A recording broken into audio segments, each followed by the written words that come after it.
आज आपण दोन प्रकारे मोमोज बनवायला सुरुवात करणार आहोत. नमस्कार, मी स्वरूपा. स्वरूपात किचनमध्ये तुमच्या सर्वांचं खूप मनापासून स्वागत करते. चला रेसिपीला सुरुवात करूया. व्हेज मोमोज बनवायला आपल्याला इथे लागणार आहे कोबी, शिमला मिरची, गाजर हे मी सगळं बारीक करून घेतलेलं आहे, कांदा, लसूण, अद्रक, हिरवी मिरची, red chilli sauce, soya sauce, थोडंसं शेजवान चटणी, विनेगर, तेल, मीठ आणि बारीक चिरलेली कोथिंबीर. तर सर्वात आधी आपल्याला इथे कोबी घ्यायचा आहे. हा मी स्वच्छ धुवून घेतलाय वरतून. आपल्याला याची पानं वेगळी करायची. त्याच्याकरता ना हे मागचं जे खोड आहे हे काढून घ्यायचं. हे देठ आहे हे आपल्याला सेपरेट करून घ्यायचंय, जेणेकरून आपली पानं जी आहे ती मोकळी मोकळी होती. त्याच्याकरता असा मधून असा एक काप मारायचा आहे. आता हे बघा, आता हे पान मोकळं होईल या प्रकारे. तर अशा प्रकारे हे मी सर्व कोबीची पानं जी आहे ती मोकळी मोकळी करून घेतलेली आहेत. हे मोमोज आपल्याला कोबीच्या पानामध्ये रॅप करून बनवायचे. हे मी तुम्हाला सगळी प्रोसिजर सांगते. तुम्ही हा व्हिडिओ शेवटपर्यंत स्टेप बाय स्टेप बघत राहायचा आहे. आता आपण वेगळे केलेले जी कोबीची पानं आहेत ना ती आपण या बॉईल वॉटरमध्ये टाकून घेऊयात. मी पहिलेच पाणी उकळून ठेवलेलं होतं. आपण हे ह्याच्याकरता करायचंय कारण का आपली जी कोबीची पानं आहेत ही थोडीशी सॉफ्ट होती आणि आपण जेव्हा स्टफिंग करू तेव्हा ते इझिली फोल्ड होतील. त्याच्यामुळे आपल्याला हे सर्व 5 ते 7 मिनिटं एकदम हाय फ्लेम वरती आपल्याला हे बॉईल करून घ्यायचंय. अशा प्रकारे हे बघा, आता आपली पानं मस्त छान नरम झालेली आहेत. मी तुम्हाला दाखवते एक उचलून. हे बघा, अशा प्रकारे छान पान आपलं नरम झालेलं आहे. ही एक एक करून आपल्याला एका चाळणीमध्ये काढून घ्यायची आहे. आता आपण याच्यानंतर आपल्या स्टफिंगची तयारी करून घेऊयात. आता सर्वात पहिले इथे मी घेतलं आहे तेल. हे तेल मी गरम करून घेतलं आहे. त्याच्यामध्ये टाकणार आहे थोडंसं लसूण, अद्रक. हे छान परतवून घ्यायचंय. जास्त आपल्याला लालसर लसूण करायचं नाहीये, एकदम थोडासाच करायचं. त्याच्यानंतर आपल्याला याच्यामध्ये टाकायचे बारीक चिरलेली हिरवी मिरची, शिमला मिरची बारीक चिरलेली, गाजर बारीक चिरलेलं, त्याच्यानंतर कांदा. हे सर्व छान असं परतवून घ्यायचंय. याला थोडंसं सॉफ्ट होईपर्यंत आपल्याला हे 2 ते 3 मिनिटं असं परतवून घ्यायचंय. हे बघा, आपलं स्टफिंग जे आहे किती छान असं मस्त कलरफुल दिसतंय. असं वाटतंय आपले मोमोज कधी रेडी होत आहेत आणि मी कधी सर्व करते. ती छान, आणि याचा सुवास जो आहे ना एवढा छान सुटलेला आहे ना, खूपच मस्त. 1-2 मिनिटं झालेली आहेत. आता त्याच्यामध्ये आपल्याला हा बारीक चिरलेला कोबी टाकून घ्यायचा आहे. हा पण छान असा एकजीव करून घ्यायचा आहे सॉफ्ट होईपर्यंत. बघा, व्हाईट मध्ये ग्रीन कलर, ऑरेंज कलर केवढा छान वाटतोय. आपली स्टफिंग जी आहे ती थोडीशी सॉफ्ट झालेली आहे. त्याच्यामध्ये मी आता घालून घेते सोया सॉस. आपल्याला याच्यामध्ये फ्लेवर आता घालून घ्यायचे रेड चिल्ली सॉस, त्याच्यानंतर शेजवान चटणी. तुमच्या अकॉर्डिंग टेस्टनुसार तुम्ही याच्यामध्ये घालू शकता. त्याचबरोबर थोडंसं विनेगर आणि मीठ घालायचे.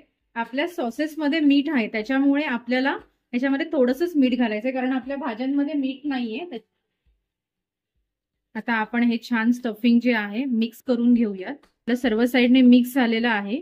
आता आपण काय करूया, याला असं पसरवून एक झाकण ठेवून घेऊयात. काही घाई नाहीये, आपल्याला थोडीशी एक अशी वाफ काढून घेऊया, जेणेकरून आपली स्टफिंग जी आहे ती छान रेडी होईल. हे बघा, आपली स्टफिंग जी आहे एवढी छान मस्त झालेली आहे. त्याला आपण एकदा असं हलवून घेऊयात. एकदम सुकी सुकी अशी स्टफिंग नाहीये आपली, एकदम हे बघा अशी मस्त अशी रसाळ अशी स्टफिंग आहे.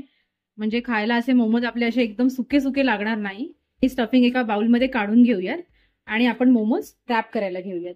आता आपल्याला मोमोज रॅप करायला घ्यायचे. त्याच्याकरता आपल्याला ही बॉईल केलेली कोबीची पानं घ्यायची आहे. त्याच्याकरता हा जो कोबीचा जाड भाग जो आहे ना तो आपल्याला थोडासा काढून घ्यायचा आहे. त्याच्याने काय होईल, आपले मोमोज आहेत ना प्रॉपर रॅप होतील. रॅप होताना आपले मोमोज तुटणार नाहीत. हे बघा, अशा प्रकारे आपल्याला हा भाग काढून घ्यायचा आहे. त्याच्यानंतर या पानांमध्ये जर थोडंसं पाणी असेल तर असं अलगद पुसून घ्यायचे. पूर्ण पाणी नाही निघालं तरी चालेल. हे असं अलगद छानपणे पुसून घेते. आता सर्वात पहिले इथे मी एक कोबीचं पान घेतलंय. त्याच्यामध्ये आपण ही स्टफिंग जी आहे ती टाकून घेऊया. तुम्हाला जेवढी पाहिजे तेवढं तुम्ही स्टफ करू शकता, कारण आपलं कोबीचं पान मोठं आहे त्याच्यामुळे असं मध्ये स्टफ करून घेते. हे खालून असं एक साईडने फोल्ड करायचंय, त्याच्यानंतर दुसऱ्या साईडने असं या साईडने फोल्ड करून घ्यायचंय. लेफ्ट राईट साईडने फोल्ड करून घ्यायचे आणि त्याच्यानंतर ही स्टफिंग थोडीशी आतमध्ये करून हे आपल्याला हे बघा अशा प्रकारे आपल्याला हे सर्व मोमोज रॅप करून घ्यायचे. हे बघा आता इथे मी सर्व मोमोज रॅप करून घेतलेले आहेत. आता आपल्याला ह्याला स्टीम करून घ्यायचे. आता इथे आपल्याला मोमोज स्टीम करायचे. जर तुमच्याकडे स्टीमर नसेल तर तुम्ही काय करायचं, एक असं भांडं घ्यायचं, त्यामध्ये पाणी घ्यायचंय, त्याच्यामध्ये एक अशी जाळी टाकायची. तुमच्याकडे काही असेल राऊंड जाळी वगैरे अशी स्टँड वगैरे तुम्ही काही टाकायचे. आणि आज आपण इडली पात्रामध्ये मोमोज बनवतोय. हे असं इडली पात्र ठेवून घ्यायचं याच्यावरती आणि ह्याच्यावर आपल्याला एक एक मोमोज असे ठेवायचे. हे बघा अशा प्रकारे. म्हणजे जर तुमच्याकडे स्टीमर नसेल तर तुम्ही हे इडली पात्रामध्ये सुद्धा मोमोज करू शकता. हे बघा अशा प्रकारे सर्व हे मोमोज ठेवून घेते मी. आता त्यानंतर आपल्याला ह्या आपल्या भांड्यावर जी बसेल ती अशी प्लेट ठेवून घ्यायची. आता हे आपण एक 10 ते 15 मिनिटं मोमोज स्टीम करून घेऊयात. हे बघा आता 10 ते 15 मिनिटं झालेली आहेत. आता आपण मोमोज बघून घेऊयात. ती छान आपले मोमोज मस्त स्टीम झालेले आहेत. त्याचा कलर पण चेंज झालेला आहे. तुम्ही हे असे स्टीम पण खाऊ शकता चटणी बरोबर. अदरवाईज मी तुम्हाला अजून एक स्टेप दाखवते, ती पण तुम्ही करून खाऊ शकता. हे बघा आता मी सर्व मोमोज जे आपले स्टीम केलेले आहेत हे सर्व एका प्लेटमध्ये काढून घेतलेले आहेत. आता आपल्याला ह्याला शेजवण करायचे. ते मी कसे करायचे हे मी तुम्हाला सांगते. आता सर्वात पहिले मी एका पॅनमध्ये तेल टाकून घेतलं. ते असं मी सर्व साईडला पसरवून घेते एका ब्रशच्या मदतीने. हे बघा अशा प्रकारे. आता ह्याच्यामध्ये आपल्याला थोडंसं लसूण टाकून घ्यायचंय. त्यानंतर हे कांद्याचे स्लाइस टाकून घ्यायचे. बारीक बारीक करून घेतले होते ते परतवून घ्यायचंय. छान परतवून घेतलं की त्याचबरोबर आता आपल्याला इथे आपले जे हे मोमोज जे आहेत ते आपल्याला इथे थोडेसे फ्राय करून घ्यायचे. एकदम साध्या आणि सोप्या पद्धतीने आपण शेजवान मोमोज बनवू शकतो. बघा अशा प्रकारे सर्व मोमोज आपण ठेवून घ्यायचे. 1 ते 2 मिनिटाने मोमोज आपण असे टर्न करून घ्यायचे. एका साईडने फ्राय झाले की दुसऱ्या साईडने टर्न करून घ्यायचे तसे. हे बघा एवढा छान असा कलर आलेला आहे आपल्या मोमोजला. आता हे फ्राय होत आहेत तोपर्यंत आपल्याला काय करायचं, हे आपलं शेजवानचं जे स्टफिंग आहे ते रेडी करून घ्यायचे. ते म्हणजे आपलं जे उरलेलं स्टफिंग जे होतं पहिले मोमोजचं ते मी घेतलेलं आहे. त्याच्यामध्ये थोडंसं रेड चिल्ली सॉस, शेजवान चटणी आणि सोया सॉस हे सगळं असं मिक्स करून घेतलेलं आहे. आता हे आहे स्टफिंग जे आहे ते आपण सर्व साईडने असं एक एक मोमोजवर असं पसरवून घ्यायचे. हे बघा अशा प्रकारे. आणि जस्ट आपल्याला थोडंसं पॅन फक्त हलवायचंय. हे बघा आपली चटणी जी आहे, जे मोमोजचे जे स्टफिंग आहे ते प्रॉपर सर्व साईडने लागलेलं आहे. त्याच्यावर काय करूया आपण बारीक चिरलेली कोथिंबीर घालून घेऊया. म्हणजे खूप छान असं मस्त वाटेल हे लुक.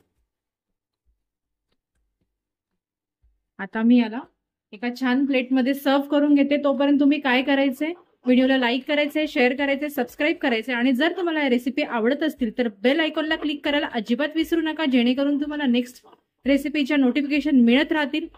भेटूया पुढच्या रेसिपीमध्ये. थँक्यू.